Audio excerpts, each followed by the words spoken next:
मुख्य जो कहेंगे काम वो मंडला में ही हुआ और उसको लेके तो आप सब लोग थोड़ा बहुत जानते हैं मुझे। और अभी मैं जो काम कर रहा हूँ वो कॉमन्स की दिशा में ही काम कर रहा हूँ, लेकिन कॉमन्स को कैसे जो दूसरे आयाम हैं और डेवलपमेंट को जैसे समझा जाता है आमतौर पर, उसमें कैसे इंटीग्रेट करेंगे उसको लेके हमारा कुछ एक प्रयास है कई सारी संस्थाओं के साथ मिलके। तो अब मैं उस तरीके के प्रयासों में काम कर रहा हूँ और जो आज जो चर्चा रखने वाला हूँ वो भी एक तरीके से इसी का एक भाग है।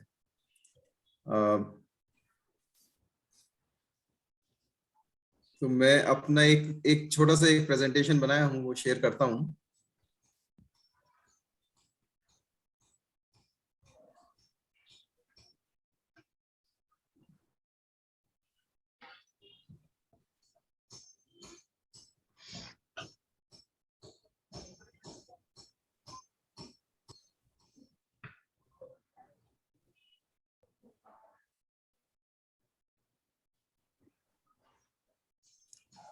Abhishek, is it visible? Yes, it is. Okay, just put it in a slideshow.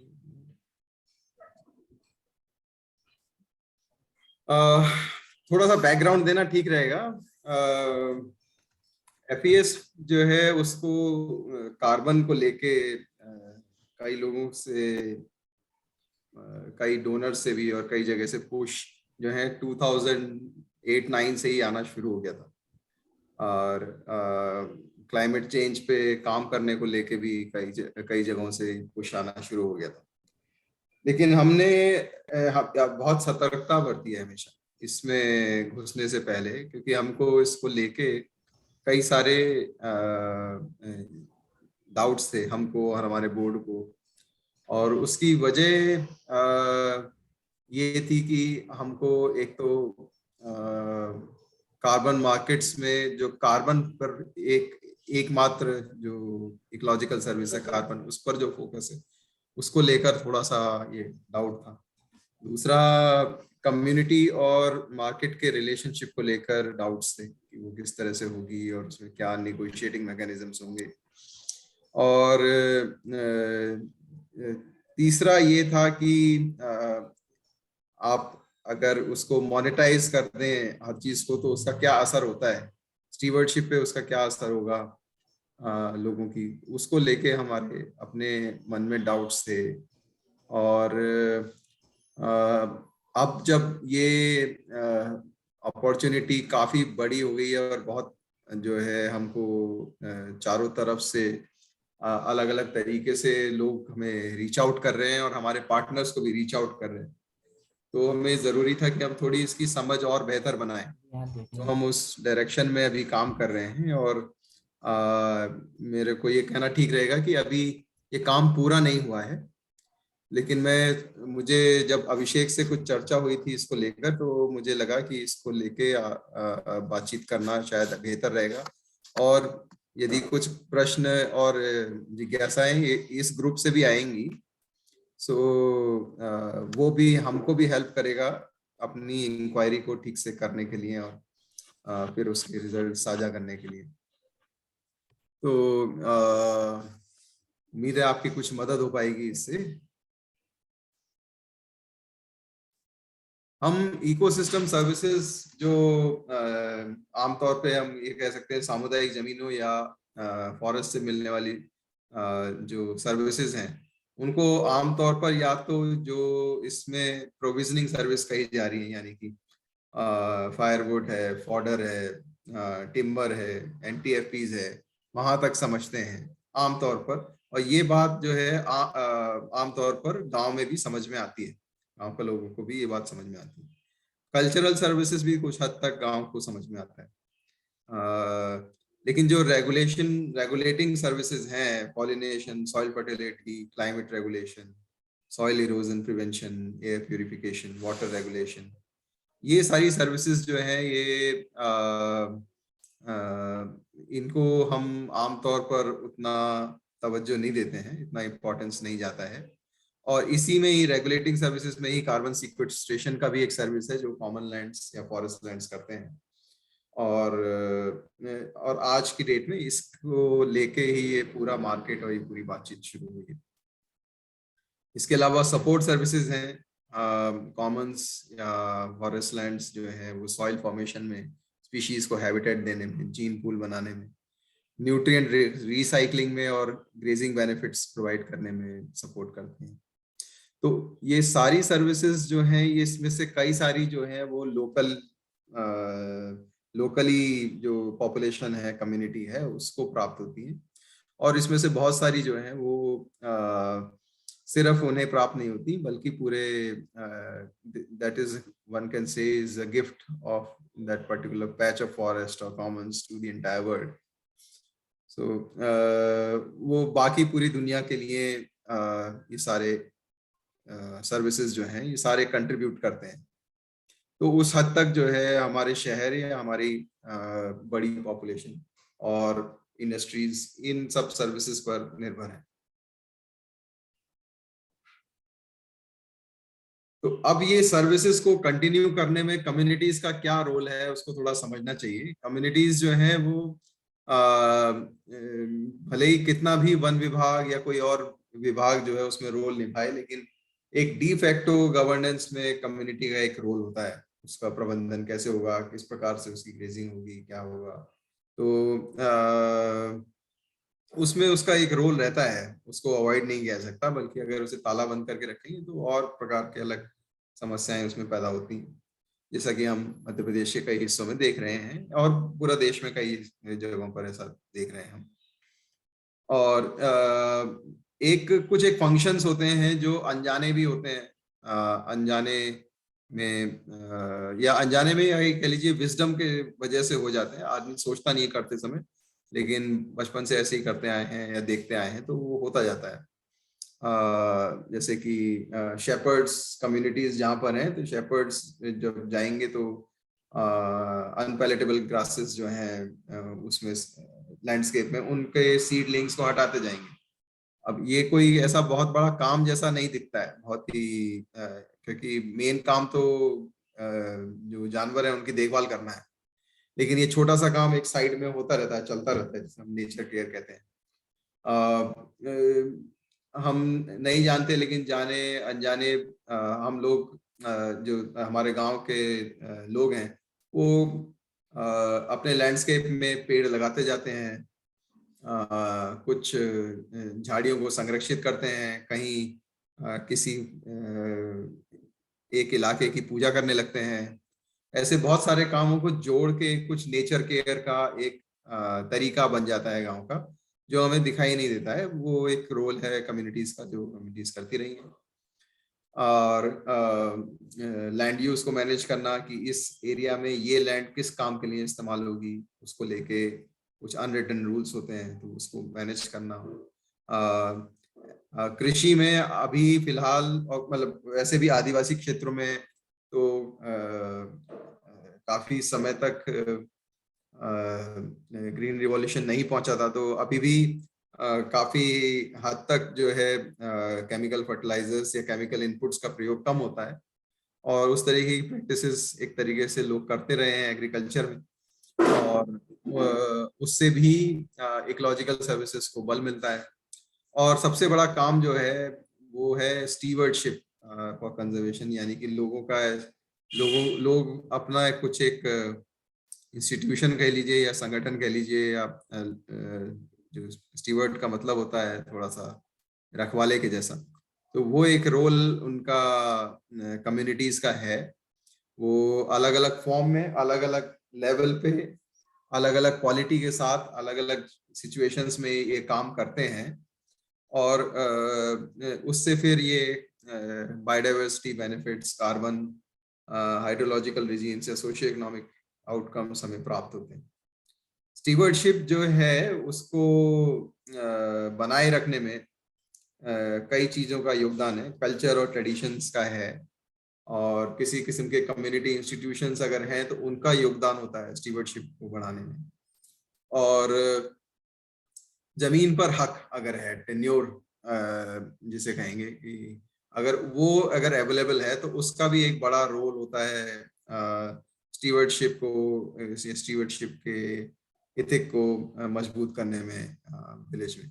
और जब ये स्टीवर्डशिप होता है, हमारा ये समझना है, हमारा ये कहना है कि इसके होने से ही ये बाकी सारी चीजें जो है वो हमें दिखाई देती हैं, बायोडाइवर्सिटी बेनिफिट्स के रूप में दिखे, या कार्बन बेनिफिट्स के रूप में, या हाइड्रोलॉजिकल रिजीम्स यानी कि पानी का स्तर जो है ग्राउंड वाटर में या सरफेस वाटर में, नदी में, तालाब में, और फिर उसके सोशियो इकोनॉमिक आउटकम्स जो हमको दिखाई देते हैं। यहाँ तक अगर किसी को कुछ पूछना हो तो पूछ सकते हैं, बीच में भी टोक के, ऐसा बात नहीं है। तो क्या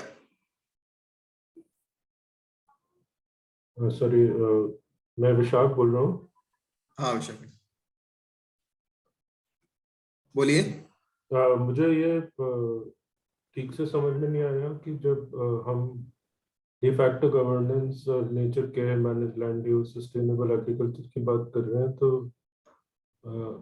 वही सब स्टुअर्डशिप के अंदर आते हैं या स्टुअर्डशिप उससे कुछ अलग है? स्टीवर्डशिप के अंदर ही आता है, जस्ट एम्फसाइज करने के लिए लिखा हूँ ठीक, कि ओके, हाँ हाँ, ठीक ठीक।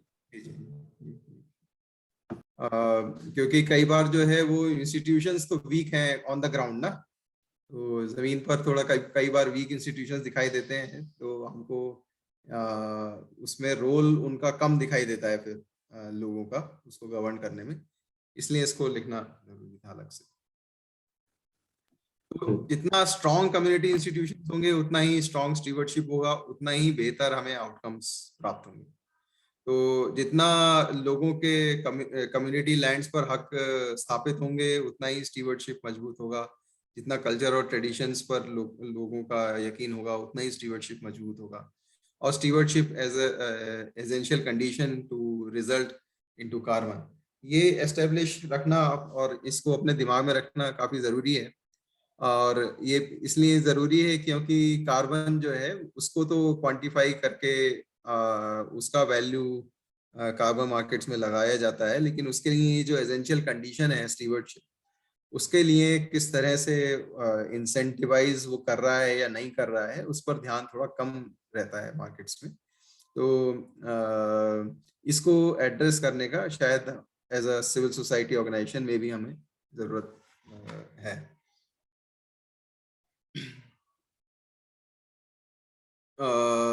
स्टीवर्डशिप जो है वो एक एथिकल कॉन्सेप्ट है, एक सेंस ऑफ रिस्पॉन्सिबिलिटी है, रेस्पेक्ट टुवर्ड्स नेचुरल रिसोर्सेज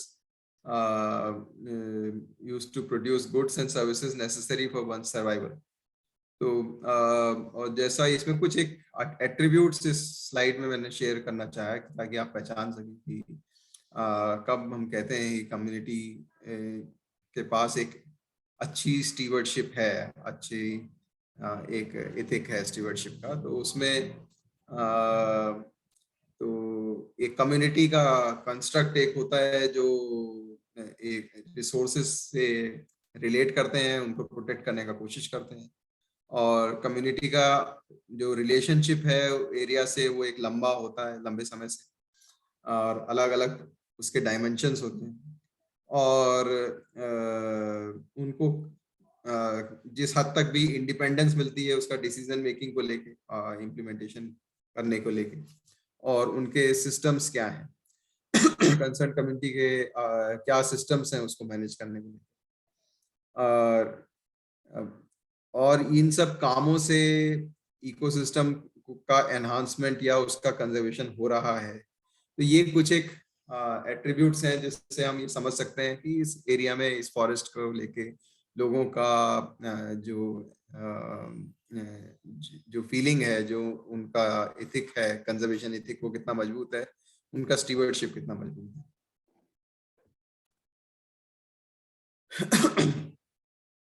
तो ये ध्यान में रखते हुए और स्टीवर्डशिप को एक इन्वेस्टमेंट के रूप में देखते हुए हमें फिर और ये बात ध्यान में रखते हुए कि अभी दुनिया में जिन इकोसिस्टम सर्विसेज का हम बात कर रहे हैं वो बहुत ज्यादा इम्पोर्टेंट हो चली हैं।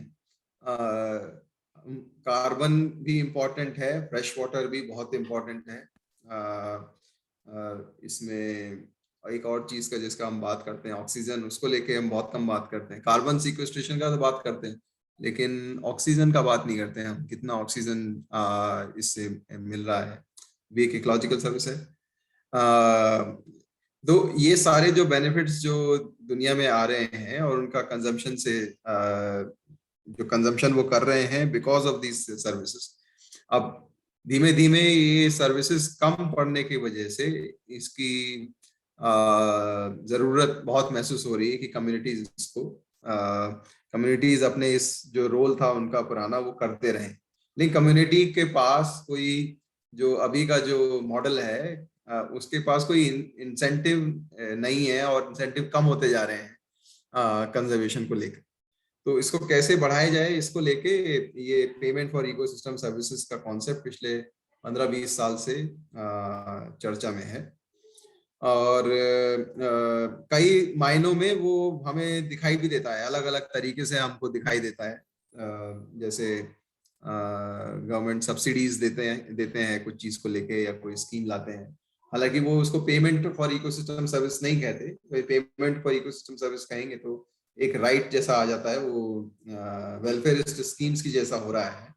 लेकिन कुछ हो रहा है आमतौर पर और कई लोग अब इस पे एम्फसाइज कर रहे हैं कि अगर लोगों को हमें लगातार इसमें इन्वॉल्व रखना है तो हमें कुछ करना होगा। और ये कोई नई बात नहीं है वैसे, जो न्यूयॉर्क या सैन फ्रांसिस्को जैसे शहर हैं अमेरिका में, वो इस बात को 19th सेंचुरी में ही समझ गए थे। और जब इस बात की बात हुई कि न्यूयॉर्क शहर जब बसा तो उसको पानी कहाँ से मिलेगा, जितना पानी उसको आवश्यकता पड़ रही थी। और तो उस समय का कैलकुलेशन से उनको ये समझ में आया कि जो न्यूयॉर्क के हिंटरलैंड में जो फार्मर्स हैं, यदि वो अपनी जमीन पे लैंड यूज चेंज ना करें तो हमको, और जो जिस एरिया में फॉरेस्ट है वहाँ फॉरेस्ट रहने दें, तो जो उससे जो फ्रेश वाटर को साफ करने का कॉस्ट और फ्रेश वाटर को प्राप्त करने का कॉस्ट जो है काफी कम हो जाता है। तो to ensure that the municipal corporations, municipalities of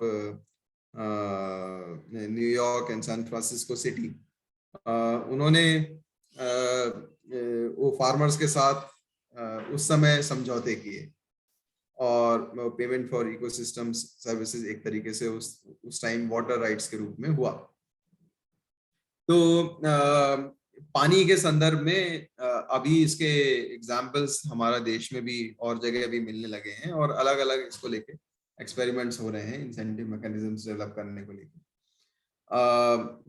और कार्बन मार्केट्स का तो सोच ही पूरा इस पर बना है कि किस तरीके से आप जो है मोबिलाइज करेंगे, खास तौर से अंडर डेवलप्ड और डेवलपिंग कंट्रीज में लोगों को कि वो कंजर्वेशन जो है वो करते रहें, उसके लिए क्या इंसेंटिव उनको दे रहे हैं हम, क्या कंट्रीब्यूशन है हमारा, तो उस सेंस में ये चल रहा है।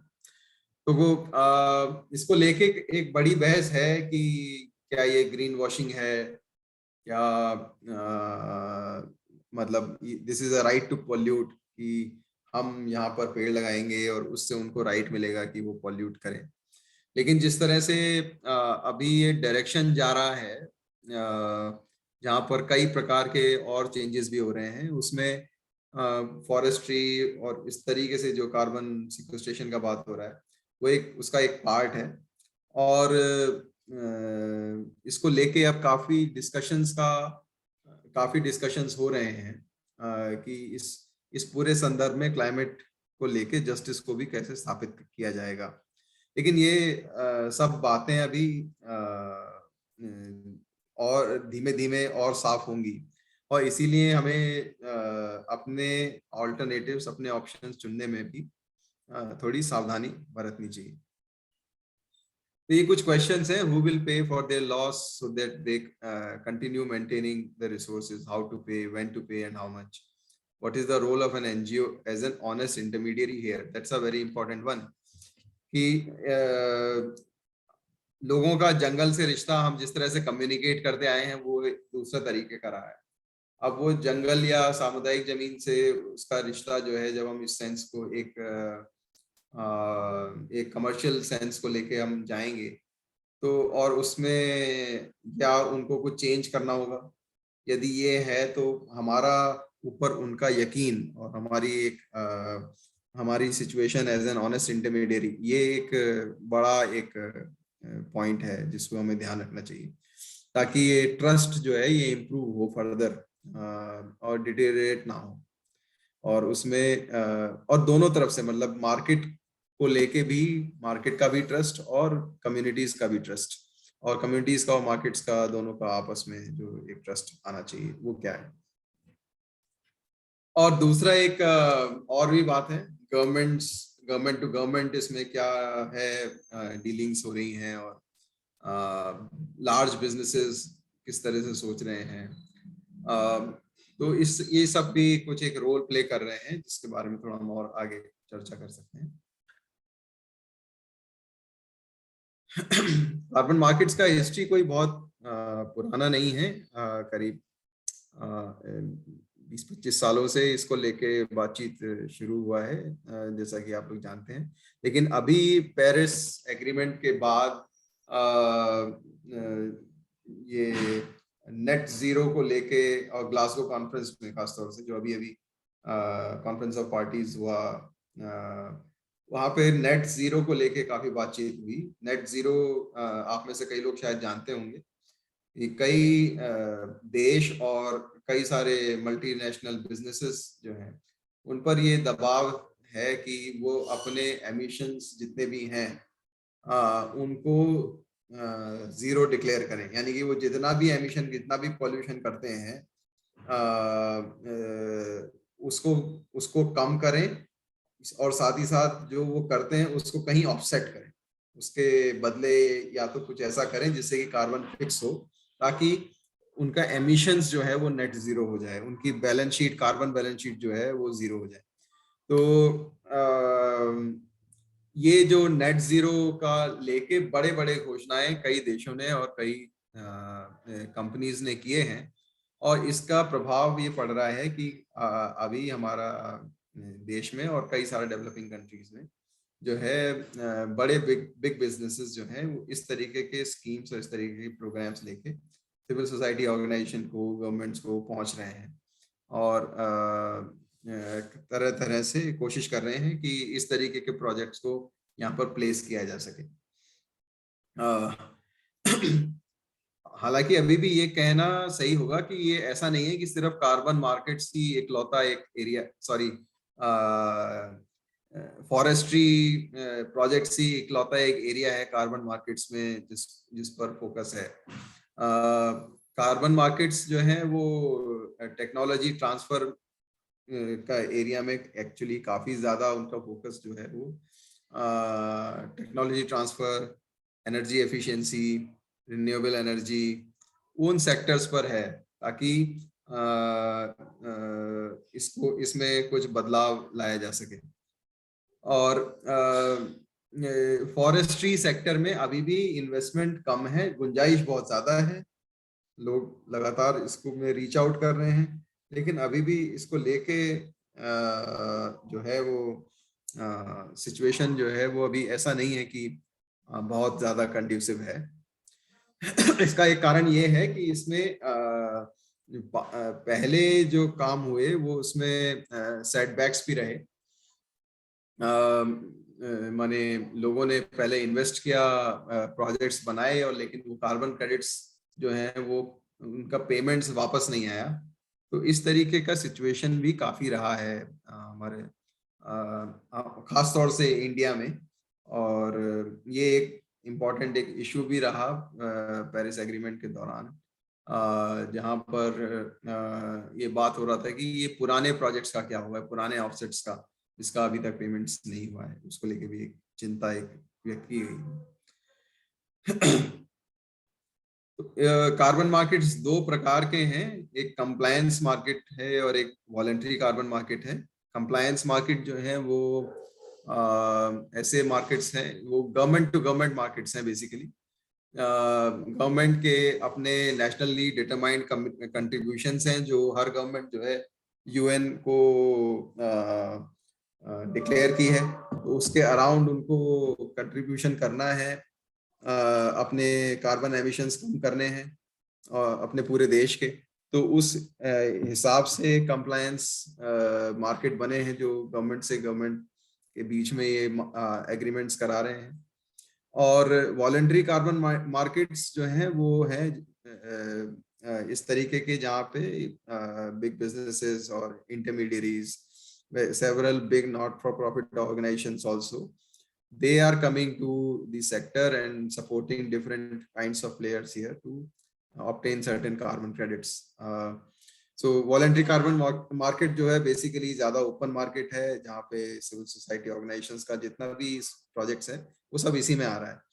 और voluntary carbon markets actually बहुत छोटा हिस्सा है compliance market का। compliance market इससे काफी बड़ा है, लेकिन वॉलंटरी कार्बन मार्केट तेजी से बढ़ रहा है। पिछले कई सालों से जो है इसमें काफी तेजी देखी गई, इसको बढ़ते हुए देखा गया है। कार्बन मार्केट्स को लेके मेजर इनसाइट्स ये हैं कि बायर्स और कम्युनिटी जो है एक दूसरे की भाषा नहीं समझते हैं और वहीं से ही मिसट्रस्ट का बीज आता है।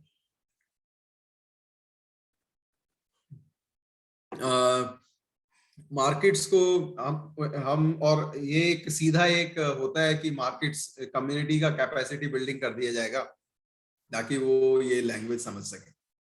तो हमें उल्टा करना है, एक्चुअली हमें मार्केट्स का कैपेसिटी बिल्डिंग करना है ताकि वो कम्युनिटी से कंसर्न समझ सके। और यही जो है एक बड़ा चैलेंज है मार्केट्स के साथ, एक ऐसा लैंग्वेज डेवलप करना जिसमें मार्केट्स जो है वो समझे कि कम्युनिटीज का एक्चुअली कंसर्न क्या है और उसी तरीके से उन चीजों को वैल्यू करें जो वो जिनको वो वैल्यू करते हैं, ताकि मार्केट उनका भी इन्वेस्टमेंट इसमें सेफ हो। ऑफ कोर्स मैं ये पहले कह चुका हूँ, तो वॉलंटरी कार्बन मार्केट्स में थोड़ी फ्लेक्सिबिलिटी तो है कार्बन प्लस प्लस सर्विसेज के लिए, यानी कि जो कार्बन सिक्वेस्ट्रेशन के अलावा और जो सर्विसेज देता है उसको लेकर, और जो स्टीवर्डशिप का रोल है कम्युनिटीज का उसको लेकर, उसकी समझ को लेकर किस तरीके का ये सिचुएशन है। तो मॉडल्स जो हैं वो वॉलंटरी कार्बन मार्केट्स में डेवलप तो हो सकते हैं, उसमें जरूरत ये है कि एक अच्छा मॉडल कोई रखा जाए जो कि अभी फिलहाल काफी कम इस पर काम हुआ है, काफी कम इसको लेके समझ अभी है। कार्बन मॉनिटरिंग की मेथोडोलॉजीज जो है वो एक अलग एक पूरा एक एरिया है जिसमें काफी रिगर का जरूरत है। कंप्लायंस मार्केट में जो मेथोडोलॉजीज यूज होती हैं वो तो बहुत ही रिगरस है और रिगरस है, लेकिन एट द सेम टाइम शक उन पर भी है कि वो एक्चुअली डिलीवर कर रहे हैं या नहीं। वॉलंटरी कार्बन मार्केट में भी कई स्टैंडर्ड्स हैं, एक गोल्ड स्टैंडर्ड करके इसमें भी एक गोल्ड स्टैंडर्ड है, एक वॉलंटरी कार्बन स्टैंडर्ड है, और इस तरीके से अलग अलग मॉनिटरिंग मेथोडोलॉजीज हैं। इसमें अब एक ऐसी मेथोडोलॉजीज बनाने का स्कोप भी है जो कि हमारा कंडीशंस को सूट करता हो और लेकिन रोबस्ट हो, और if you can convince the buyers on that. कुल मिला के एक एथिकल कोड ऑफ कंडक्ट का जरूरत है कार्बन मार्केट्स में, जो कि इस पूरे ट्रेड में फेयर ट्रेड प्रैक्टिसेस को इंश्योर कर सके। इन टर्म्स ऑफ रेगुलेशन, गवर्नमेंट जो है पेरिस एग्रीमेंट के बाद एक एपेक्स कमेटी बनी थी पेरिस एग्रीमेंट को लागू करने के लिए, जिसको ministry of environment and forest का जो सेक्रेटरी हैं दे चेयर दैट, और यही कमेटी जो है वो एनडीसीज की ओर से गवर्नमेंट की पोजीशन को कम्युनिकेट करने के लिए भी यही रिस्पॉन्सिबल है। लेकिन इसके बारे में बहुत ज्यादा अभी चीजें बाहर नहीं आई हैं। Government is also going slow because internationally also several decisions are yet to be taken. तो इंटरनेशनल सिचुएशन जो पेरिस एग्रीमेंट का जो फॉलो अप है वो भी अभी प्रोसेसेस अभी पूरी बनी नहीं है, तो गवर्नमेंट का रेगुलेशन क्या होगा ये हमको पता नहीं है। तो ये एक और ये भी एक चीज है, एक अलग तरीके का इम्पैक्ट इसका पड़ेगा जब भी ये आएगी। क्योंकि बिग बिजनेसेस और even civil society sector wants to keep it open and is trying to build a framework on its own for regulation which can be used later, but अभी इसके बारे में कुछ भी नहीं कहा सकता है कि गवर्नमेंट इसमें किस तरह से आएगी आगे चल के। एक एक एक समस्या जो कार्बन मार्केट्स की एक बड़ी है वो ये है कि मान लीजिए आप एक लैंड में आप कम्युनिटी कंजर्व कर रही है और कम्युनिटी चाहती है इस पे कार्बन क्रेडिट्स जो है वो क्लेम करें और फिर उसको सेल करें। तो मान लीजिए उसी जमीन पर MGNREGA का इंटरवेंशन भी हुआ है और गवर्नमेंट के जो ये है उसके हिसाब से वो भी उस पे जो कुछ भी हो रहा है उसको क्लेम करने का बात करते हैं।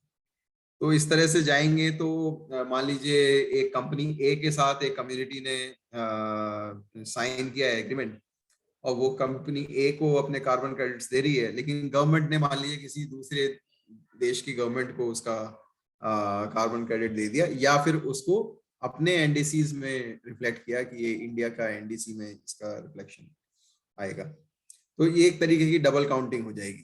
तो ये समस्या काफी बड़ी है। कई लोगों ने हमको ये कहा है कि एग्रीमेंट का लैंग्वेज पे अगर काम करें और क्लियर रखें कि किसको क्या मिल रहा है, बायर को, सेलिंग कम्युनिटी को और गवर्नमेंट को, इसका तो ये डबल काउंटिंग को अवॉइड किया जा सकता है। एटलीस्ट एक एग्रीमेंट हो सकता है जिससे कि ये सिद्ध हो जाए कि भाई ये डबल काउंटिंग में नहीं जाएगा। तो इस तरीके का एक सजेशन है, और लेकिन ये कितना कारगर है ये अभी हमें समझना है। कुछ प्रोजेक्ट्स हमने समझने की कोशिश की, कुल मिला के कई सारे प्रोजेक्ट्स हैं और इनका कोई बहुत बेहतर एनालिसिस नहीं हुआ है कि ये प्रोजेक्ट जो हैं वो कितने सक्सेसफुल हुए, कितना फेल हुए, उसको लेके कोई बहुत बढ़िया एनालिसिस या किसी तरीके का रिसर्च जो है वो अभी सामने नहीं आया है। लेकिन प्रोजेक्ट डॉक्यूमेंट्स जो ऑनलाइन हमें अवेलेबल थे और कई सारे प्रकार के प्रोजेक्ट रिपोर्ट्स जो हमें अवेलेबल थे, उससे हमें जो तरीका दिखाई दे रहा है लोगों का करने का कार्बन राइट्स के सेंस में, वो दिखाई दे रहा है कि agreement between the project developer और इंडिविजुअल कम्युनिटी मेंबर्स, जब फार्मर्स बेसिकली कह सकते हैं, उनके साथ सीधा एग्रीमेंट हुआ प्रोजेक्ट डेवलपर का और कम्युनिटी मेंबर्स के पास कार्बन राइट्स है जिसको वो सेल कर रहे हैं। कई बार ऐसा हो रहा है कि कम्युनिटी इंस्टीट्यूशंस एक साथ जुड़ जा रहे हैं और उनका एक फेडरेशन है, उसको कार्बन राइट्स है कम्युनिटी मैनेज लैंड्स पे। और कई बार गवर्नमेंट का जब ओनरशिप है लैंड का, तो लैंड और राइट्स डिवोल्यूशन नहीं हुआ है, लेकिन प्रोजेक्ट जो है वो बेनिफिट्स कम्युनिटीज को देता है, गवर्नमेंट के पास कार्बन राइट्स रहते हैं। अब इसमें ये कहना भी बड़ा मुश्किल है अभी from these project documents exactly किस हद तक बेनिफिट शेयरिंग हो रही है ग्राउंड पे। तो लेकिन इसके 3-4 प्रकार हैं जो सामने आए हैं, जैसे कि कैश बेनिफिट दिया जाए ना सीधे, कार्बन क्रेडिट सेल हुई और उसको आपने बांट दिया इंडिविजुअल कम्युनिटी मेंबर्स में, या फिर आपने जो कार्बन क्रेडिट सेल से जो कैश बेनिफिट आया उसको आपने कम्युनिटी कलेक्टिव्स के बीच में बांट दिया, या फिर कम्युनिटी में इस तरह से चैनलाइज किया इनकम जनरेशन एक्टिविटीज के जरिए, दूसरे इंसेंटिव्स के जरिए, सीधे कैश बेनिफिट नहीं गया। चौथा एक आया cash benefit from carbon credit sales divided between community federation and individual community members, दोनों के बीच इस तरीके का हुआ। कोई क्वेश्चन तो नहीं है अभी?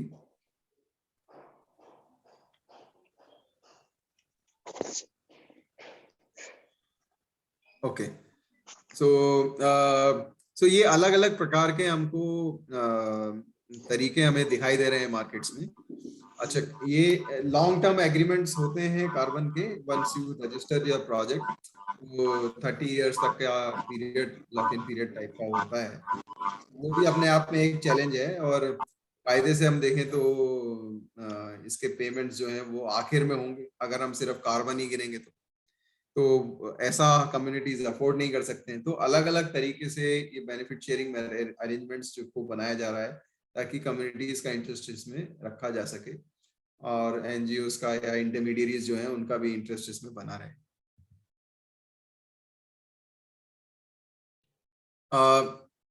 ये दो अलग अलग प्रोजेक्ट्स के इंस्टीट्यूशनल स्ट्रक्चर्स हैं।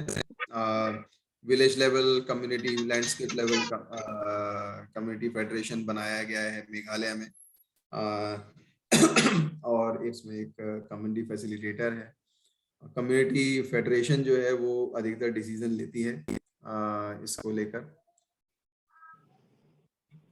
या हाँ, ये अच्छा रहेगा, आप अपने सवाल चैट पे लिखेंगे तो, और अभिषेक बोल सकते हैं। और उत्तर प्रदेश में एक प्रोजेक्ट है जिसमें कि फॉरेस्ट डिपार्टमेंट जो है वो मेन डिसीजन मेकिंग बॉडी है। डीएफओ जो है वो सारे डिसीजंस लेता है रिलेटेड, और जॉइंट फॉरेस्ट मैनेजमेंट कमिटीज जो हैं उनका मेंबर सेक्रेटरी वो उनको रिपोर्ट करते हैं। There any question? Okay, sorry.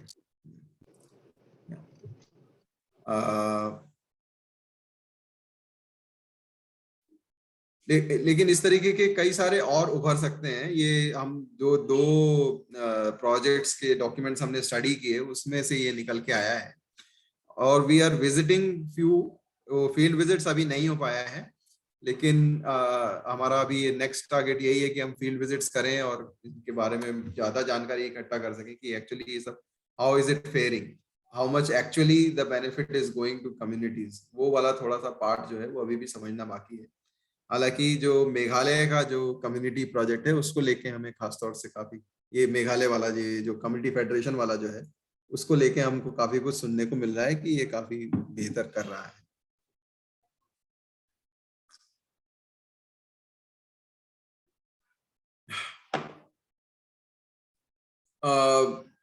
Agreements में बेनिफिट शेयरिंग का परसेंटेज जो है वो उसको लेके बात आ तो रही है, लेकिन अभी हमारे पास पूरी इंफॉर्मेशन नहीं है।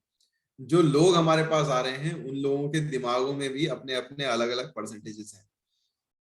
जैसे कि एक जो इस तरीके का एक फर्म जो नया शुरू कर रहे थे उनका एक बार फोन आया मुझे, तो उन्होंने ये एक्सप्लेन किया कि 50% of the money will reach to communities, 25% it can be with the intermediary NGO or whoever the group is there, and 25% may be needed for registration project. They were talking about their own costs, basically auditing the project, registration cost, etc., etc. So but at the same time they also said that it is negotiable. So basically what it meant was that अभी बहुत ऐसे strong market rules नहीं है इसको लेके। और दूसरा चीज जो इसमें मुझे पूरा अभी तक समझ में नहीं आया है, क्योंकि कार्बन मार्केट काफी वोलेटाइल भी है। अभी 6 महीने पहले $60 पे था कार्बन का रेट, और अभी 6-7-8 डॉलर्स पे है शायद, जहां तक मुझे जानकारी है। तो and I am talking about metric tons, no tons पर कार्बन CO2 इक्विवेलेंट।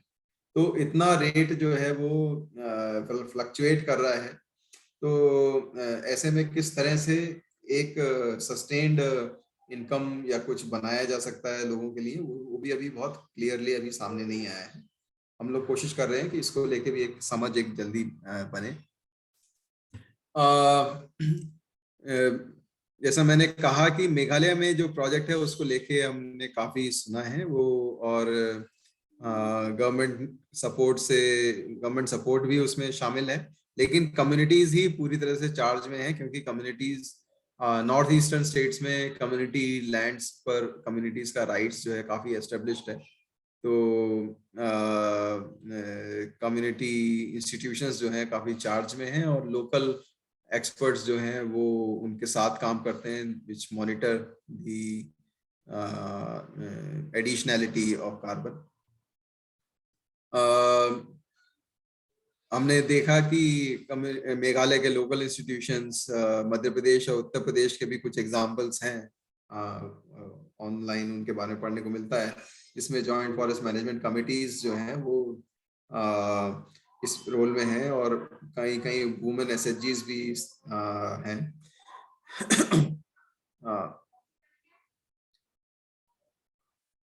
तो लोगों का रोल जो मॉनिटरिंग में है, एक दो जगहों पर ही हमें समझ में आया कि उनका रोल है मॉनिटरिंग में, इकोलॉजिकल मॉनिटरिंग में, basically to understand what is the contribution in terms of additional carbon sequestered. और लेकिन एनालिसिस जो उस डेटा का है वो एक दूसरी ऑर्गेनाइजेशन कर रही है। कई जगह पे एक गांव का प्लान जुड़ जुड़ के एक लैंडस्केप लेवल प्लान बन रहा है, और गांव को जो कार्बन से जो बेनिफिट्स आते हैं उससे एक डेवलपमेंट ग्रांट मिलता है, which can be used to finance their village level plan. ये जो विवो जिसको हमने मेंशन किया है, ये भी एक तरीके का एक स्टैंडर्ड है जिसमें ये बात हो रही है कि बेनिफिट्स जो हैं वो सिर्फ एम्प्लॉयमेंट के जैसे ना हो, कि भैया आपने पेड़ लगा दिया, उसके लिए आपने लेबर पेमेंट कर दिया, तो यही आपका कार्बन का वो है कंट्रीब्यूशन। तो और क्या बेनिफिट्स हो सकते हैं, क्या और किस तरह से उनको काउंट किया जा रहा है, वो जरूरी एक बात है समझना। अभी अभी एक प्राइवेट सेक्टर में ही एक not for profit carbon registry शुरू हुई है।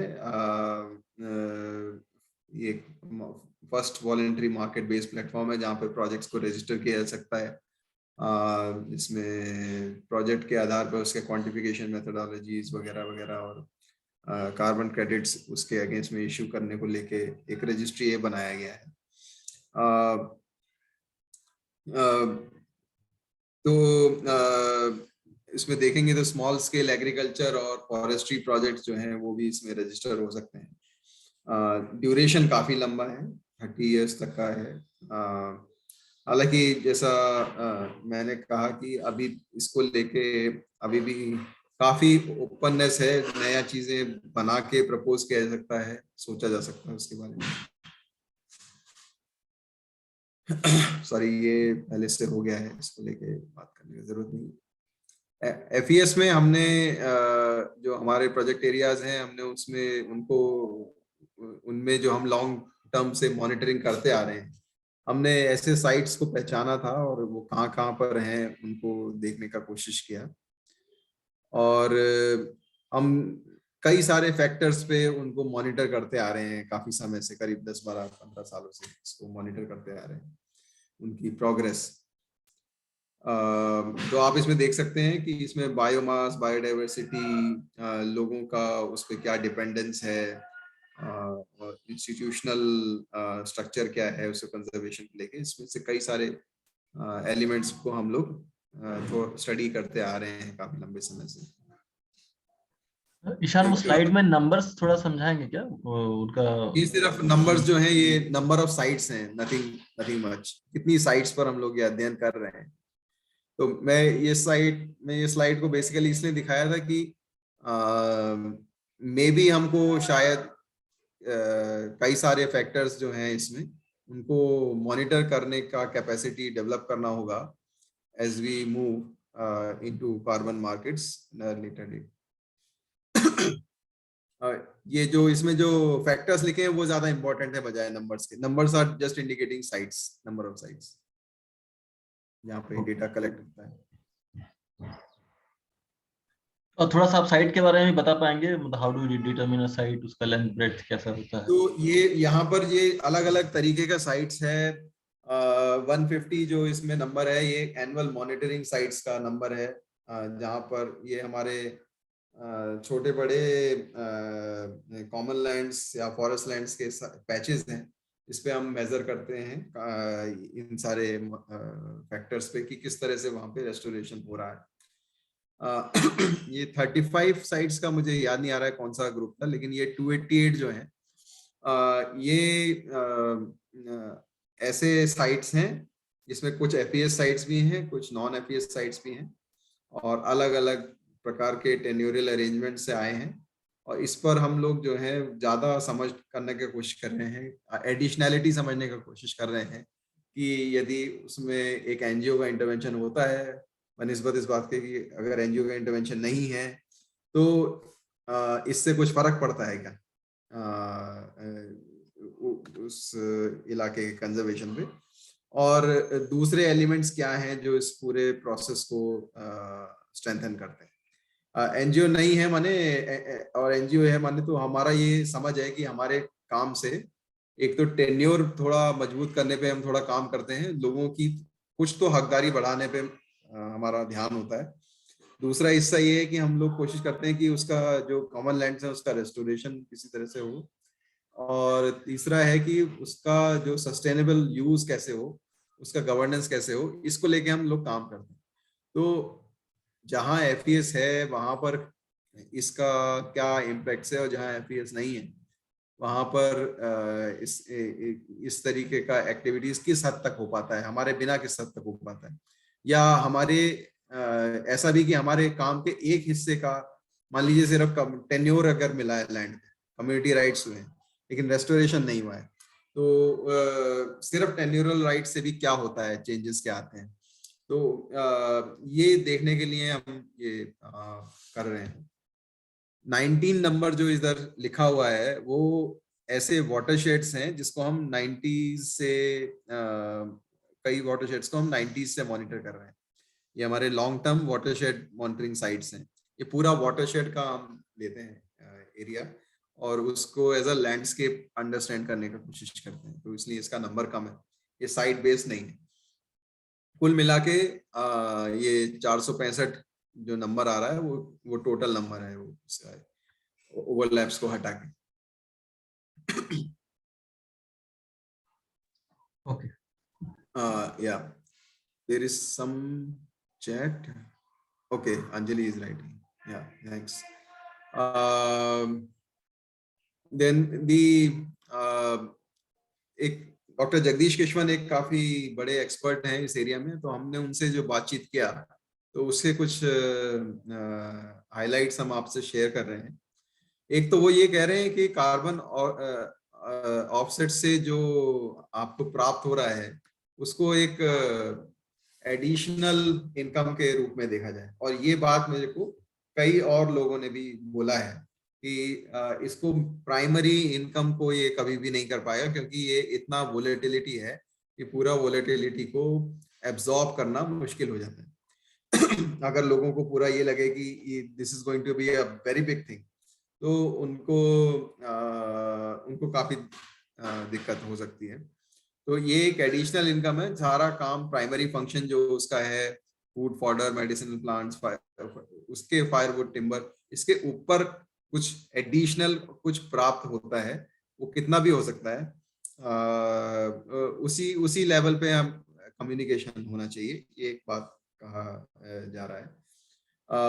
दूसरा बात ये कि वॉलेंट्री मार्केट्स में डिस्पाइट मतलब ये कह लीजिए कि यहाँ पे कंप्लायंस होना चाहिए था, voluntary and compliance markets, conditions for entry और मेथडोलॉजीज फॉर मॉनिटरिंग बहुत स्ट्रॉन्ग, बहुत स्ट्रिंजेंट है, और लॉक इन पीरियड भी बहुत बड़ा है।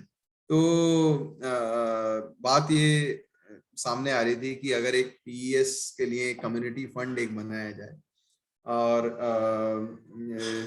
जो कि इन कंडीशंस को के ऊपर बेस ना हो, बल्कि अपनी कंडीशंस खुद सेट करे, और it can be used for payments to local communities rather than going to compliance और वॉलंटरी मार्केट्स। तो ये एक प्रकार का एक थॉट है जो उन्होंने भी शेयर किया और लोगों ने भी शेयर किया, तो ये एक बात आ रही है सामने। Presently India does not have a regulated market, तो गवर्नमेंट क्या करेगी आगे चल के, किस तरह से कि कार्बन रजिस्ट्री बनाने की बात हो रही है, लेकिन वो कैसे करेगी अभी ये सब थोड़ा भविष्य में है। उन्होंने ही कहा था कि एक ट्राइपार्टाइट एमओयू करें, जो जेएफएम और कम्युनिटी फॉरेस्ट मैनेजमेंट, कोई भी आप जो इंस्टीट्यूशन है, कम्युनिटी इंस्टीट्यूशन और गवर्नमेंट और बायर और एनजीओ के बीच में एक बड़ा एमओयू करें, जिसमें ये क्लैरिटी हो कि इसका डबल काउंटिंग नहीं होगा और किसको क्या मिल रहा है। जितना ट्रांसपेरेंटली हम काम करेंगे उतना बेहतर रहेगा। इसको लेके ये बातचीत हुआ। मैं आपको बता दूं, इसकी चर्चा जब शुरू हुई थी तो मैं जगदीश किशवन साहब को ये बताया कि हमारा ही एक लोकेशन पे, एफईएस का प्रोजेक्ट लोकेशन पे हम लोग एक प्लांटेशन प्रोजेक्ट कर रहे थे, और वो प्लांटेशन प्रोजेक्ट का एक टिपिकल, एक कई सारे एक इस तरीके के एजेंसीज आ गए हैं जो पर ट्री कुछ कॉस्ट देते हैं और आपको कहते हैं कि आप प्लांट कीजिए ट्रीज, और आप ट्रीज प्लांट करते हैं। लेकिन हमें नहीं पता था और हमारी जानकारी में नहीं था, लेकिन किसी और ने हमारे साथ एक सर्टिफिकेट शेयर किया। वो सर्टिफिकेट वो कम्युनिटी ने वो एजेंसी को दिया था कि ये प्रोजेक्ट के बदले हम अपने इससे होने वाले कार्बन राइट्स को ये कंपनी को दे रहे हैं। अब ये बात जो है दैट इंडिकेट्स कि इस तरीके का माल प्रैक्टिसेस हो रहा है। Double counting of carbon credits भी अलग अलग एक मामला मसला है, और बहुत सारे अलग अलग तरीके से ये सब हो रहा है, तो उस पर थोड़ा सा ध्यान रखने का जरूरत है। इस तरीके से हम इसमें आगे बढ़े। एक और चीज था आखिरी, कुल मिला के 5 कार्बन पूल्स हैं जिससे कि कार्बन जो है ये एब्जॉर्ब किया जाता है और जिसमें कार्बन सिक्वेस्टर किया जाता है किसी भी फॉरेस्ट या कॉमन लैंड के पैच में। तो उसमें एक तो अबव ग्राउंड कार्बन है, यानी कि जो हमें दिखाई दे रहा है, पेड़, झाड़, जंगल, घास, वो सब, सॉरी पेड़ खास तौर से, अबव ग्राउंड कार्बन। और फिर एक बिलो ग्राउंड कार्बन है जिसमें रूट सिस्टम्स हैं, वो सारा चीज है। इसके अलावा 3 पूल्स और होते हैं। एक सॉइल ऑर्गेनिक कार्बन है, एससी, जो सॉइल में ऑर्गेनिक मैटर है उसमें होता है।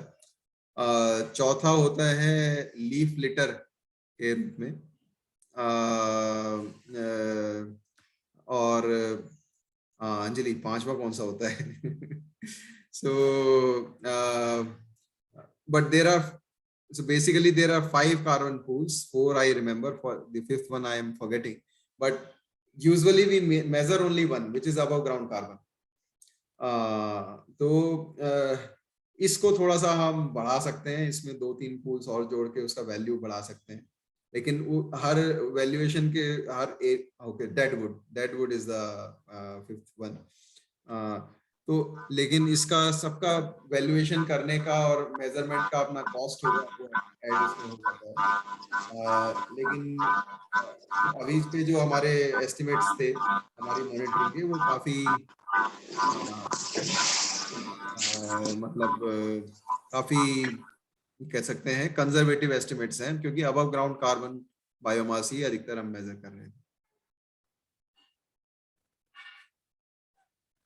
ओके, सो अभी जो क्वेश्चंस हमारे सामने अभी फिलहाल हैं, जो अब जिस स्टेट पे हम अभी पहुंचे हैं, उसमें पहला है कि कार्बन का एडिशनैलिटी हम कैसे एस्टेब्लिश करेंगे, हमारा नैरेटिव क्या होगा इसमें एडिशनैलिटी एस्टेब्लिश करने का। सबसे बड़ा चैलेंज जो है मार्केट के सामने वो ये है कि ये सबसे बड़ा नहीं, लेकिन सबसे बड़े चैलेंजेस में से एक, कि प्रोजेक्ट आपने बनाया तो उसमें आप ये कैसे लिखेंगे कि अगर आप नहीं होते तो यहाँ का जो कार्बन पूल है वो डिग्रेड कर जाता। बिजनेस एज यूजुअल कंडीशन क्या है वहाँ की, और आपके यहाँ रहने से एडिशनैलिटी क्या आती है, तो उसको हम लोग थोड़ा सा उसका को पूरा समझने का कोशिश कर रहे हैं। Will that additionality require change in behavior of communities and land use? लोगों को क्या कुर्बानी उसके लिए देना पड़ेगा, क्या उनका बिहेवियर चेंज होगा, करना पड़ेगा वो एडिशनैलिटी लाने के लिए, क्या वो जरूरी है उनका बिहेवियर चेंज करना? क्योंकि हमने एक और ग्रुप से बात किया, एह्यूनी करके एक अफ्रीकन ग्रुप है, और उन्होंने केनिया के मसाई मारा एरिया में एक बड़े प्रोजेक्ट्स किए हैं, कम्युनिटी कार्बन प्रोजेक्ट्स ही, मतलब कम्युनिटी लैंड्स पर कार्बन प्रोजेक्ट्स किए हैं, और एक कम्युनिटी फेडरेशन के साथ उन्होंने किया है। उनका ये कहना है कि this requires change in the behaviour of community, so and why would communities undertake that change in behavior. That's a very big thing. तो उसको लेके उन्होंने काफी तैयारी की थी अपनी, और काफी पहले से उनकी तैयारी चल रही थी। तो हमको ये समझना है कि क्या ये एडिशनैलिटी हम बिहेवियर चेंज करके करेंगे, या उसमें, या अभी का जो बिहेवियर है उसको मेंटेन करना ही अपने आप में एडिशनैलिटी है। तो ये इसको लेके हमें अभी एक नैरेटिव, एक clear theory of change develop करना है। हमारा प्रोडक्ट कैसा होगा जिसको हम ये कह सकेंगे कि कम्युनिटीज और मार्केट्स दोनों को वो समझ में आए। कम्युनिटी ऐसे कार्बन नहीं समझ में आता है, कम्युनिटी इस तरह से लकड़ी समझ में आता है, लकड़ी समझ में आता है, फॉरेस्ट प्रोड्यूस समझ में आता है, घास समझ में आता है, पानी समझ में आता है कुछ हद तक। तो हम अपने प्रोडक्ट को किस तरह से कहेंगे, किस तरह से उसके बारे में बात करेंगे ताकि उनके मन में शंका ना रहे, ये शंका कम हो जाए, और इसको लेके उन एक प्रोस्पेक्टिव नजर से उसको देखें। तो ये एक चैलेंज है। हर जो स्टेक होल्डर है, गवर्नमेंट, बायर, इंटरमीडियरी, कम्युनिटी, उसमें से हर एक को क्या बेनिफिट्स होंगे इस प्रोसेस में, वो क्लियरली समझ में आना चाहिए। What would be the model to provide a sustained financial outcome to communities and not fluctuating? जो volatility है मार्केट की, तो उसको कम करके किस तरह का मॉडल अभी प्रपोज कर सकते हैं। These are certain questions on which we are working right now. अभी जो है एक तरीके से थोड़ा रिव्यूज खत्म हुआ है और हम यहाँ तक पहुंचे हैं।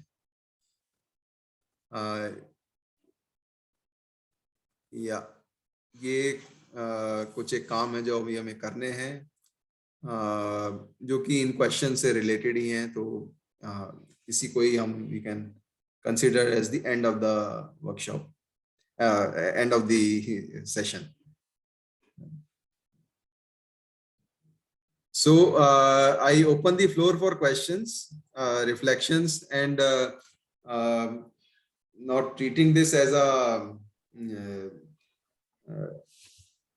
as if ये पूरा सब कुछ एक साथ, मतलब पूरा complete नहीं हुआ है discussion. I understand that there are several questions which are there in my mind, जिस पे हम लोग और कोशिश कर रहे हैं काम करने की, और शायद दोबारा आपके पास आएंगे।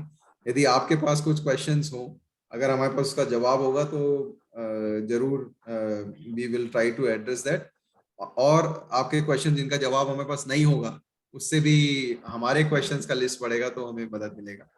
बट जो भी हम करेंगे उसके पीछे का मंशा ये है कि हम ये पूरे अच्छे से समझें कि कम्युनिटीज को ज्यादा से ज्यादा इसमें बेनिफिट्स किस तरह से हो सकता है। दूसरा ये कि एक ऑनेस्ट इंटरमीडियरी का इसमें क्या रोल है, किस तरह से क्या रोल अगर हम करेंगे तो कि एक ऑनेस्ट इंटरमीडियरी कहलाए जाए, जो एनजीओज इसको करना चाहें उनका छवि उसमें साफ रहे, उसको लेके कंसर्न है, उसको ध्यान से हम लोग काम करने का कोशिश कर रहे हैं। और तीसरा एक कोशिश ये भी है कि ज्यादा से ज्यादा लोग इसको, ये एपीएस सेंट्रिक ना रहे, अगर लोग इससे जुड़े और इसको इस आइडिया को लेके आगे बढ़े तो मार्केट में इस तरीके के आइडियाज की जगह रहेगी, तब ज्यादा अपने आप को इन्फ्लुएंस कर पाएंगे मार्केट्स। तो I am ending my discussion here and the floor is open for discussion. Thank you Ishan ji, आपने बहुत अच्छा एक तो प्रस्तुतिकरण दिया, और दूसरा आपको बहुत दिनों बाद देखा, इसकी मेरे को खुशी है। मैं सुशील शर्मा बोल रहा हूँ। हाँ सर, धन्यवाद सर।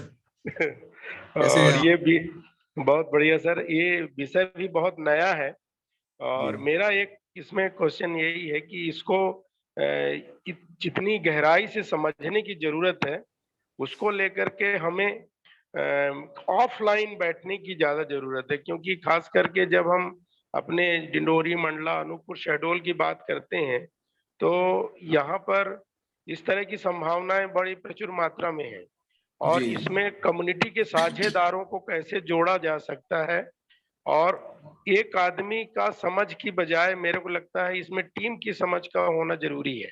और चूंकि इसमें मार्केट जुड़ा हुआ है, तो मार्केट जुड़े होने की वजह से ये ऐसा लगता है जैसे हम लाभकारी कार्य की ओर जा रहे हैं, जबकि हमारी छवि गैर लाभकारी संस्था के तौर पर है।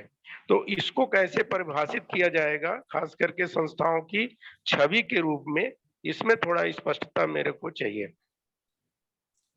जी, सारी चिंता इसी बात की है, और खास तौर से मैंने ये महसूस किया है क्योंकि नेट जीरो का इतना रश है, तो बहुत सारे अलग अलग ऑर्गेनाइजेशन जो हैं, कई सारे कुकुर मुत्ते जैसे उगाए हैं, सही और बात बहुत है। सारे ग्रुप्स उगने लगे हैं, और अलग अलग लोगों तक पहुंच रहे हैं, वो बिल्कुल सेल्स एग्जीक्यूटिव के जैसा पहुंच रहे हैं। तो उस सेंस में इसका जो अंडरलाइंग थॉट्स है वो जो है वो कमजोर हो सकता है, उस पर ध्यान देने का जरूरत है। हम लोग एक कोशिश कर रहे हैं कि एक तरीके के कुछ कोड ऑफ कंडक्ट्स का कुछ डॉक्यूमेंट्स बनाएं, राइट। जिससे कि ये मदद मिले कि एक एनजीओ का कंडक्ट इसमें कैसा होना चाहिए, क्या रोल उसको प्ले करना चाहिए बिटवीन कम्युनिटीज, और क्या सावधानियां रखनी चाहिए, तो क्या मतलब डूज एंड डोंट्स किस्म का कुछ बनाए। तो उस तरीके के प्रोडक्ट्स अभी हमारे मेरे ख्याल से और 2-4 महीने बाद हम लोग आपके साथ शेयर कर पाएंगे, और जो आप कह रहे हैं उस पर भी और चर्चा का आवश्यकता है, और ध्यान रखेंगे, मतलब जो फिजिकल आपने कहा, इस तरीके की बातचीत होना भी जरूरी है, क्योंकि नए नए इसमें प्रयास हो रहे हैं, अदरवाइज लोग भी नए नए आ रहे हैं, कई लोग इसे सिर्फ बिजनेस आउटलुक से देख रहे हैं, तो उसको थोड़ा सा संभल के जाने का आवश्यकता है। Thank you sir, thank you. Rajesh, आपने हाथ उठाया है, आप पूछ सकते हैं सवाल। हाय ईशान जी, कैसे हैं आप? बस बढ़िया राजेश, हाउ आर ठीक यू? है, मैं ठीक हूँ। अच्छा, ऑलमोस्ट जो मेरा सवाल था वो लास्ट में आपने बोल ही दिया कि एक्चुअली क्या हो रहा है कि कई सारे एजेंसीज है जो, जैसे हम लोग ऑर्गेनिक कॉटन है या ऑर्गेनिक एक्टिविटीज के ऊपर जो काम कर रहे हैं या प्लांटेशन के ऊपर काम कर रहे हैं, तो काफी सारे लोग यानी कि अप्रोच कर रहे हैं, क्योंकि एक प्लेटफॉर्म ऑलरेडी हम लोगों ने या एनजीओस ने तैयार करके रखा है। तो जो आपने लास्ट में बात कही ना कि हमारा रोल क्या हो सकता है, क्योंकि हम कहीं ना कहीं वो एक लॉन्ग टर्म का एक एग्रीमेंट हो रहा है उसमें कि वो 5 साल 10 साल के लिए, कहीं जैसे कुक स्टोव बांट रहे हैं तो वो बोल रहे हैं कि 7 साल के लिए हम वो जो उसका डिक्लेरेशन ले रहे हैं वो, तो उसमें कहीं ना कहीं हमें थोड़ा सा वो देखना होगा कि जो कैलकुलेशन है और हमारा जो बेसिकली जो एनजीओ का जो रोल है, जो सीएसओ का रोल है, और उसमें वो कहीं ना कहीं एफपीओ और फेडरेशन को लेके आ रहे हैं जो उसके साथ एसोसिएट है। तो हमारे को थोड़ी सी इसमें जानकारी ये जरूर चाहिए होगी कि हम कैसे लिंक करें, कौन सही है कौन गलत है। कोई बोलता है $6 बोलता है, कोई $8 बोलता है, कोई $10 बोलता है, तो वो एक कहीं ना कहीं ट्रांसपेरेंसी नहीं आ पा रही है कि एक्चुअली किस एक्टिविटी से हम जोड़ेंगे, वो कितना क्लेम करेंगे, और एक्चुअली हम बेनिफिशियरी को क्या दे पाएंगे या उस कलेक्टिव्स में क्या लेके आ पाएंगे। वो थोड़ी एक दुविधा सी लग रही है। तो कई बार कंफ्यूजन भी हो रहा है कि कहीं हम इनको कनेक्ट कर दे तो कहीं लॉस ना हो जाए, या कहीं ऐसा लग रहा है कि कनेक्ट नहीं करते तो लॉस नहीं हो रहा है। तो वो थोड़ा सा जी जी जी जी, मेरे को लगता है कि वो और ये एक साझी समझ करना बहुत जरूरी है, नहीं तो ये ऐसा हो रहा है कि अच्छा आपसे नहीं हुआ तो दूसरा एक एनजीओ से उसके पास चले गए, या किसी और ग्रुप के पास चले गए, गवर्नमेंट का कोई एसएचजी पकड़ लिए, एसएचजी फेडरेशन पकड़ ली कुछ। तो स्टैंडर्डाइजेशन जो है उससे नहीं आता है, और ये फ्लाई बाय नाइट ऑपरेटर्स का जगह इसमें बढ़ता जाएगा अगर हमने एक सेक्टर के जैसा अपना पोजीशन नहीं रखा, तो इसमें इस तरीके का होने का संभावनाएं है, उसको इस देखना चाहिए। क्योंकि मैंने ये एक्सपीरियंस और देखा कि जो ऑलरेडी जो लोग काम कर रहे हैं या एग्जिस्टिंग जिनकी प्रेजेंस है, चाहे वो गवर्नमेंट डिपार्टमेंट के through, like example horticulture department ने जितने भी प्लांटेशन किया है, तो कार्बन क्रेडिट्स वाली कंपनियां ये अप्रोच कर रही है कि डिस्ट्रिक्ट में जाके उनसे लिस्ट ले ले और वो जो लगा है उस एरिया को क्लेम कर ले। वो उस तरीके की भी प्रैक्टिसेस होने के चांसेस है। और जो आप बोला कि एक एनजीओ नहीं माना तो दूसरे के पास चले जाएंगे, तीसरे के पास चले जाएंगे, तो वो भी चांसेस है काफी। तो ज्यादातर अभी कोशिश चल रही है कि एग्जिस्टिंग जो अवेलेबल है उसको कैसे वो यानी कि अलाइव कर लें, उस तरीके के चांसेस भी थोड़े काफी ज्यादा है।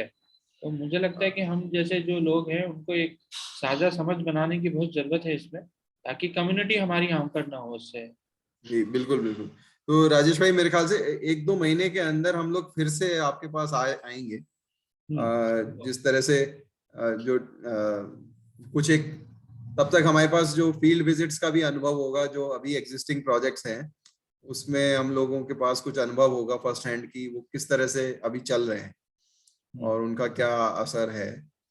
और कोशिश करेंगे कि एक डॉक्यूमेंट एनजीओस के लिए आए कि इस मार्केट में ऑपरेट कैसे करना है, एक किस्म का कोड ऑफ कंडक्ट जैसा कुछ सोच रहे थे, वो एक डॉक्यूमेंट बन के जरूर आएगा।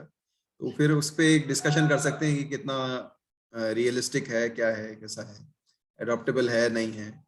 तो और ये जो स्टडी है इसमें हमें इफ्प्री से मदद मिल रही है, international food policy research institute से, और centre for international forestry research C4, और इसके साथ हमारे कुछ नेशनल एक्सपर्ट्स भी हमारे साथ हैं 2-4। तो ये हम लोग जो हैं इसको मिलके थोड़ा कर रहे हैं। और तो जब ये आएगा तो हम कोशिश करेंगे कि इसको अलग अलग प्लेटफॉर्म पे लेके जाएं, बातचीत हो, ताकि इसको लेके थोड़ा और क्लैरिटी आए। इंडियन कंपनीज तो अभी उसमें घुसी भी नहीं है, घुसना शुरू कर दिया उन्होंने, रिलायंस ने या बाकी लोग। जब वो घुसेंगे तो CSR के लोग आपसे इन इश्यूज पे बात करना शुरू करेंगे, तो तब अलग प्रकार के डायनेमिक्स सामने आ जाएंगे। तो मुझे लगता है आई थिंक ईशान जी इस सब्जेक्ट के ऊपर हमें जो फोरम है, जो मैं तो SDI जो अभिषेक है, जहाँ तक हम लोग इसको कंटिन्यू डिस्कशन रखना पड़ेगा अभिषेक हमको, ताकि हम इस पे एक लगातार समझ बनाते रहें और ईशान जी का जो सपोर्ट मिलता रहे हमको, और इसके ऊपर जो ऑलरेडी काम कर रहे हैं ईशान जी और अखिलेश के थ्रू, तो एक अपनी भी समझ एक कंटिन्यू बनी रहे। तो मुझे लगता है कि ये जो सब्जेक्ट है इसको हमको कंटिन्यू करना चाहिए आई थिंक, और ईशान जी बोल भी रहे हैं। बिल्कुल बिल्कुल, ये अभी शुरुआत ही है, इसमें ईशान की मदद भी लगेगी क्योंकि वो ऑलरेडी 2 कदम आगे है। बिल्कुल। विशाख जी आप कुछ पूछना चाह रहे थे? जी शुक्रिया। एक छोटा सवाल था कि इंटरनेशनल लेवल पे कोई हमारे पास वो है कि कैसे NGOs या इंटरमीडियरीज, दूसरे इंटरमीडियरीज कैसे उस चीज से बच रहे हैं जो सवाल भी पूछा गया था थोड़ी देर पहले, कि उसको नॉन प्रॉफिट का स्वरूप में ही रहने दें। तो ये कॉल जो है वो कई NGOs लिए हैं अपने सेंस में, और इसको नॉट फॉर प्रॉफिट कैसे रखेंगे, कई जगह पे इस पर बात हुआ है। और इनफैक्ट 2-3 तो बहुत बड़े नॉट फॉर प्रॉफिट ट्रस्ट भी हैं जो इसमें पढ़ रहे हैं, जैसे कि ट्रिनिटी चर्च है न्यूयॉर्क का, तो उसका अपना एक फंड है जो इसमें जो अब जो है वो इस तरीके के इन्वेस्टमेंट्स में जा रहा है आगे चल के, which is a not for profit fund, basically funds not for profit activities. तो इस तरीके के एक्टिविटीज जो है वो सोच इसको लेके चल रहा है। बहुत क्लैरिटी इसको लेके अभी तक तो मुझे नहीं दिखाई दिया है कि किस तरह से जो है नेचर चेंज नहीं होगा, लेकिन हाँ लोगों ने जो कोशिश किया है वो ये किया है, कोशिश की या तो अपना रोल जो है वो बहुत लिमिटेड इसमें रखें, या अपना जो रोल है वो उसको एक प्रोजेक्ट फॉर्मेट में बदल दें, जैसे कि उसमें जो 2-3 रोल्स हैं, जैसे मॉनिटरिंग का रोल है, या शुरुआत में जो मोबिलाइजेशन का कॉस्ट है। सो ये 2 दिस थिंग।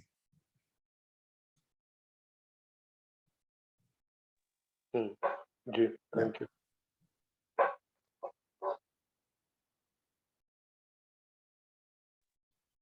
और किसी के कोई सवाल है तो अभी पूछ सकते हैं, हमारे पास 5 मिनट का वक्त और है। तब तक मेरा एक सवाल था ईशान, एक तो आपने बताया कि सिर्फ फॉरेस्ट्री ही इकलौता इंटरवेंशन नहीं है कार्बन क्रेडिट अर्जित करने के लिए, उसके अलावा टेक्नोलॉजी ट्रांसफर और एनर्जी एफिशिएंसी इस तरीके के आयाम में ज्यादा इन्वेस्टमेंट भी हुआ है और उसमें संभावनाएं भी ज्यादा हैं। इसमें मैं समझना चाह रहा था कि जो नेटवर्क में हमारे सारे साथी हैं अलग अलग तरीके के इंटरवेंशंस में हैं, ज्यादातर उसमें लाइवलीहुड के अराउंड है, तो उसमें कुछ लाइवलीहुड एक्टिविटीज हैं जहां से कार्बन क्रेडिट्स हम जनरेट कर सकते हैं। तो एक तो आइडिया उसका है कि कार्बन क्रेडिट जनरेट होगा, लेकिन दूसरा है जो आप स्टीवर्डशिप के पर्सपेक्टिव से हम कह रहे थे कि ओवरऑल वो हमारी इकोलॉजी को क्या कहते हैं फोस्टर करेगा, मजबूत करेगा। तो उस पर्सपेक्टिव से भी ये फिल्टर हमारे पास अभी नहीं है, इस तरीके के इंडिकेटर्स नहीं है या ऐसे मेजरमेंट टूल्स आम सीएसओस के पास नहीं है जिससे हम वो लेंस लगा के देख पाए कि क्या ये एक सस्टेनेबल एक्टिविटी है, क्या इसमें हम कार्बन एमिशन बढ़ा रहे हैं या घटा रहे हैं या इकोसिस्टम सर्विसेज को हानि पहुंचा रहे हैं। इसके बारे में आपके क्या विचार हैं और एक एज अ नेटवर्क हम इसमें आगे क्या इनिशिएट कर सकते हैं? तो सस्टेनेबल एग्रीकल्चर वाला जो बात आपने कहा उसको देखेंगे तो उसका भी लिंकेज जो है वो बहुत बड़ा लिंकेज जो है वो आपका पानी का यूज, आपके जो फॉडर या वहां से आने वाले जो न्यूट्रिएंट फ्लोज हैं फॉरेस्ट से, उस पर निर्भर करेगा कि वहां पर कितना मैन्योर अवेलेबल है। वो मैन्योर का अवेलेबिलिटी और उसका डिस्ट्रीब्यूशन जो है वो इस पे निर्भर करेगा कि वहां पे कितना बायो रिसोर्स अवेलेबल है जिसको फिर आप उसमें मैन्योर में कन्वर्ट कर सकते हैं, क्या नहीं कर सकते हैं। तो एक तरीके का न्यूट्रिएंट फ्लोज वाला एक पूरा जो सर्विस जो उसमें शुरुआत में मैंने दिखाया था वो, हाँ, तो वो उस पे असर करता है। केमिकल फर्टिलाइजर्स का यूज कम करने में भी और सॉइल ऑर्गेनिक कार्बन की मात्रा को बढ़ाने में भी, दोनों में एक तरीके का एक इनडायरेक्ट इम्पैक्ट उसका है। एग्रीकल्चर से को लेके इस बात की जा रही है, इसमें कई सारे कुछ एक बहुत इनफैक्ट बहुत सारे प्रश्न हैं, क्योंकि सॉइल ऑर्गेनिक कार्बन भी ऐसा नहीं है कि आप एक फार्मर की एक लैंड पे आपने सॉइल ऑर्गेनिक कार्बन ले लिया और उसको उतने का बेनिफिट आप दे देंगे। उसका करेंगे तो आपको बहुत सारा इन्वेस्टमेंट वैसे ही करना पड़ेगा। वो भी एक्चुअली मुझे लगता है कि एक तो कुछ तो लैंडस्केप लेवल पे होगा, वो भी मतलब कि एक पैच ऑफ लैंड पूरा उसको लेके आप उसको मेजर करने का कोशिश करें।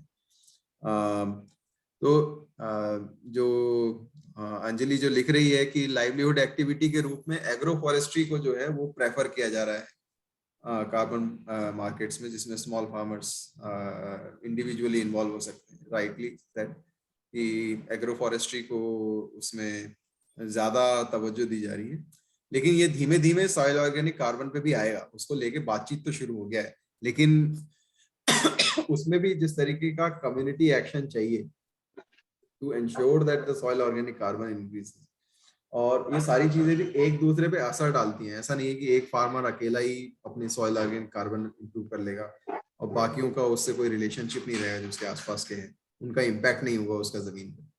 तो ये बात अगर हम समझते हैं तो फिर हमको ये भी समझना होगा कि इस पर्टिकुलर चीज का बेनिफिट लेने के लिए हमको फार्मर्स कलेक्टिव्स और या फिर कम्युनिटी इंस्टीट्यूशंस, विलेज इंस्टीट्यूशंस, उनको स्ट्रेंथन करना भी जरूरी रहेगा।